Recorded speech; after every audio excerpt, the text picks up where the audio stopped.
Latvia is one of the 3 Baltic republics, and at 65,000 square kilometers, it is slightly smaller than Ireland. Bordering the Gulf of Riga and the Baltic Sea, Latvia is south of Estonia, north of Lithuania, and west of Russia. Latvia, like its Baltic neighbors, is a young country, having spent most of the past few hundred years being governed in turns by Denmark, Sweden, Germany, Russia, and Poland.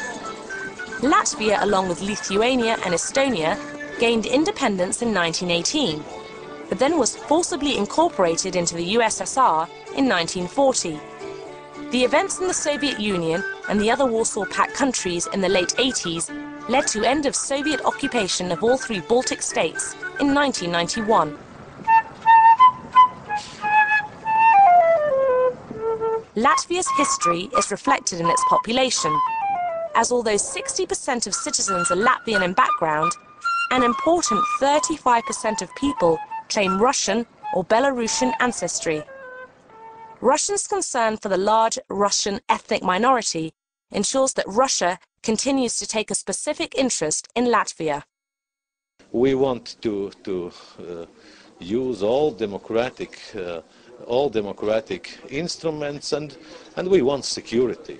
We understand that to stay alone between 2 big powers, European Union and Russia, isn't so, I won't say diplomatically, isn't very comfortable. It's more easier to be sure for the future, for long-term solutions, to be with most developed countries, and to help them, of course, to establish new contacts, to be some kind of a bridge with eastern part of the Europe. The diverse population of 2.4 million people is energetic and forward-looking. We are Nordic-oriented. We are not thinking too long. We are thinking and acting.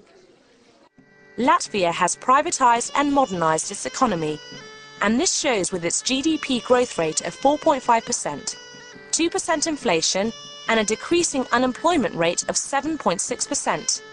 Latvia's industry focus on transforming other nations' raw materials into vehicles and machinery of all types.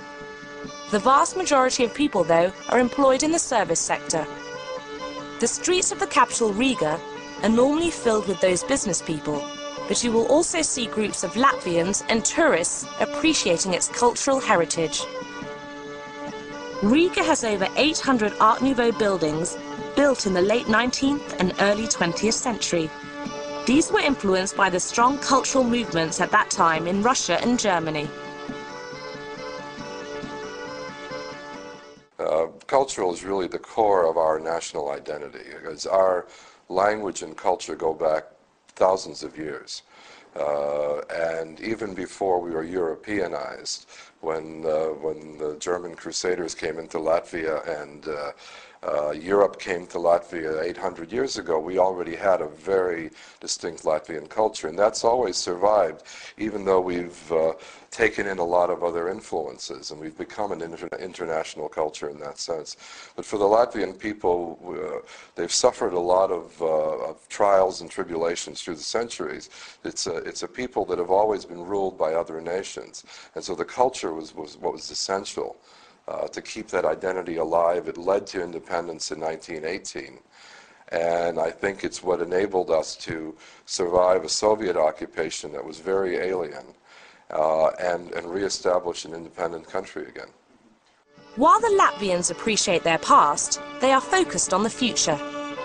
The future will be shaped by a greater security and stability that comes with being a member of the European Union.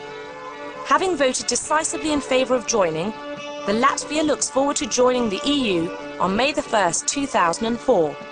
and contributing their energy and organizational skills to the common cause of Europe. I think it's something that Latvia has been waiting for a very long time.